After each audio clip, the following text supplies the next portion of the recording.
Thank you very much, Professor Goetzmann, for this long journey throughout history. But you showed us that finance tools were always there, innovation was always there. So there is nothing new today? Anything new?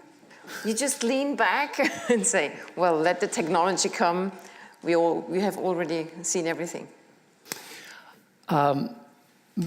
I think, actually, I'm fairly conservative about this. And maybe it's because I'm so fascinated with the past that, that I don't see the elemental distinction. I see the implementation being different. So if your problem is you need to cut wood, well, there used to be these saws, and now there are these electric things that do it much better.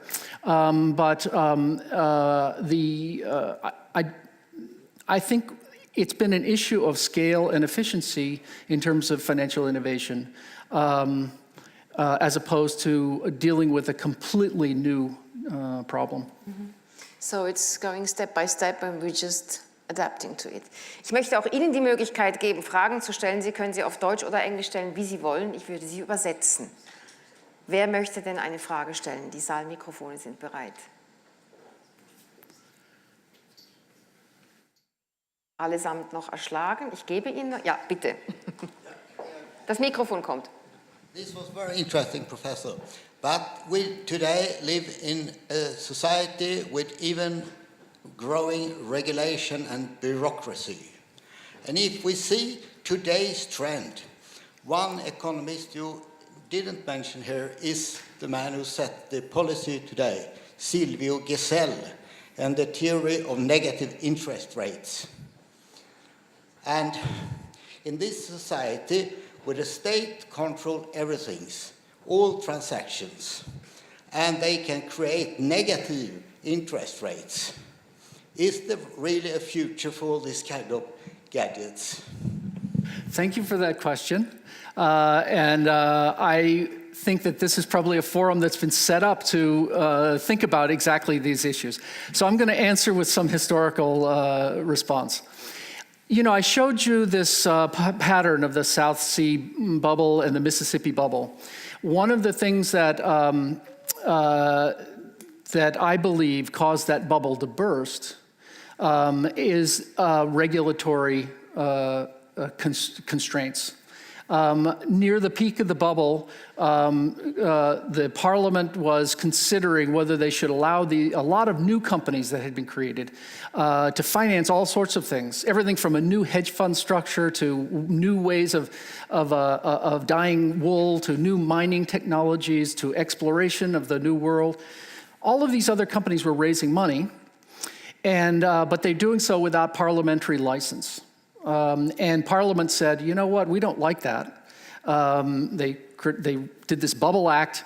They said all the trades in those other companies that we haven't licensed properly are null and void. It just caused a big constraint in the funding of innovation.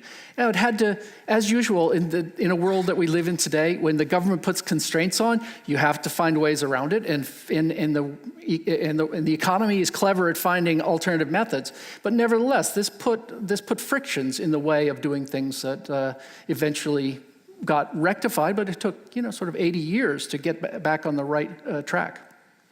So I myself question whether the creation of the Securities and Exchange Commission was such a good idea. So I'm beyond you, and I think in terms of my views about regulation. That pretty much quieted everybody. Yes, and just going on where you stopped. Would you then say that without regulation there wouldn't have been a bubble crashing, but it just would have going on well? Well, as my colleague Joachim Voth knows, the acceleration of those share prices was such that there's no way it could have accelerated at that point. We'd be back in that Babylonian calculation of in the billions and trillions very quickly. There certainly had to have been a natural constraint. And the constraint on that company was the present value of the future cash flows, even assuming growth of the Mississippi economy, was insufficient to justify the prices as they rose so high. So, yeah, I think there would have been some rationality that would have contained this. Yeah. In your closing statement, you said that actually finance will have the task to tackle poverty. Now, we have a very long history of tackle all different problems of trade, but it never solved the problem of poverty. How should it do it in the future? Or is that more than just finance aspect of it? Well, so there are a couple of there are many different ways of thinking about poverty. One of them is just differences in endowments and the inability of some people to be able to make a living for themselves. And what is society going to do about that? Are we just going to let the social Darwinism take its course? That's one harsh view. The alternative is cross-subsidization in different ways. And the social security systems that have been created in different countries are some version of that. So the U.S. is interesting in that it does have a very restricted social security system, but the possibility of expanding this at rates that people might pay for more social security might be a way to subsidize people who are of low means in the United States. So I just think that we're going to have a lot of ideas about how to address this problem. The power of compound interest is a very powerful tool to think about investing a little today and reaping a lot in the future. I just think we have to have creative thoughts and proposals that can transcend narrow interest groups that currently exist. Another question there. Down here.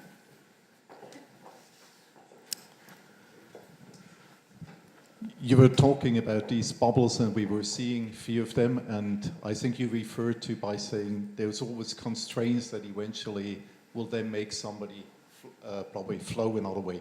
What are the next bubbles we're going to see if you analyze today's situation? I keep an open mind about this because I would immediately say Bitcoin or immediately say initial coin offerings, just almost automatically because of the chart that we just saw.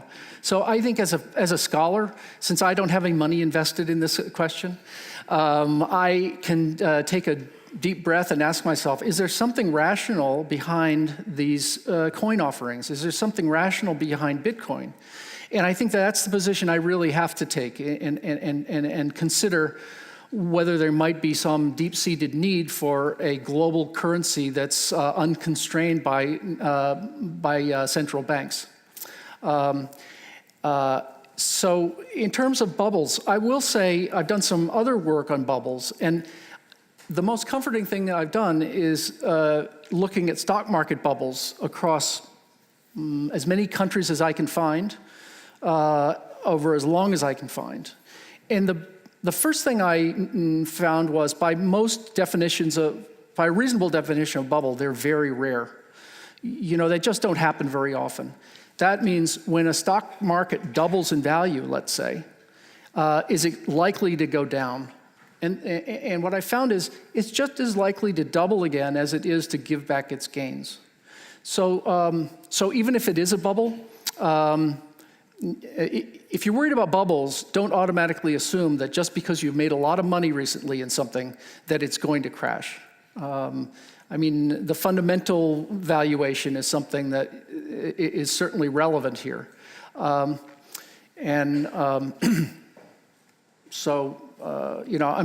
more optimistic about the proposition that you would hold on to your stocks over the longer term, even though they can be going crazy right now. One last question, yes? Just in the back, in Mittelgang.